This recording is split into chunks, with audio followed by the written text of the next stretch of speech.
what you'll see very frequently is that people have relatively poor control around what happens at the top of their arm bone, the humeral head.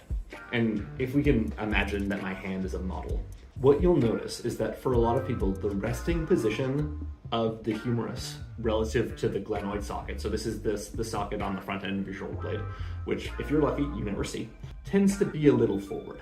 And that forwardness tends to be accentuated the more, or rather accentuated, the more their arm pulls into abduction or extension. So you'll see a lot of folks, when they get to this position, their shoulder will be quite forward. But Peter, you might ask, or you could call me Pete. I'd prefer if you called me, but Peter's fine. But Pete, you might ask, what if the head of my humerus is forward? Like, why is that happening? And that's a great question. I think it's really useful to imagine that your rotator cuff muscles, the job of them is to play tug-of-war with all of the big movers of your shoulder. So your pec major, your lats, your teres major, and your delts all have the tendency to pull the head of your humerus slightly forward and slightly up.